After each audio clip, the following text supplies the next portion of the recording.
আচ্ছা, আমি এত বড় হয়ে গেলাম, তাও আমার এই নিষ্পাপ মনে ছোট ছোট কিউট কিউট কিছু প্রশ্ন আছে, যেগুলোর উত্তর আমি আজ পর্যন্ত বের করতে পারিনি। যেমন, যে ঘড়ি আবিষ্কার করেছিল সে কি করে জানলো সেই সময় কটা বাজছে? আচ্ছা, মাছেরা কি জল খায়?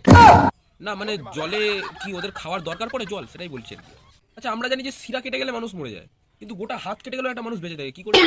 আর বিষ যেগুলো হয়, বিষের যদি এক্সপায়ারি ডেট পার হয়ে যায়, তাহলে কি সেই বিষক্রিয়া কি লোপ পায় না বিষটাকে আরো বিষাক্ত হয়ে যায়? আচ্ছা, পিৎজা তো গোল, তাহলে পিৎজার বাক্সটা চৌকো হয় কেন? আমরা যদি হনুমান থেকে বিবর্তন হয়ে তৈরি হই, তাহলে হনুমান এখনো কি করে দেখা যায়? আর হনুমান, একটা বাচ্চা হনুমান তার মাকে কি বলে, মা আমি বড় হয়ে মানুষ হব? আচ্ছা, আমরা যদি রূপার জাঙ্গিয়া পড়ি, তাহলে রূপা কি পড়ে? আমরা তো চোখ দিয়ে সব কিছু দেখি, তাহলে চোখে যদি কিছু পড়ে তাহলে সেটা আমরা দেখতে পাই না কেন? আচ্ছা, আমরা গন্ধ তো নাক দিয়ে শুকি, তাহলে কোনো খারাপ গন্ধ নাকে আসলে তো আমরা থুতু ফেলি কেন? এই প্রশ্নের উত্তর কারো কাছে যদি থাকে তো প্লিজ আমাকে জানিও।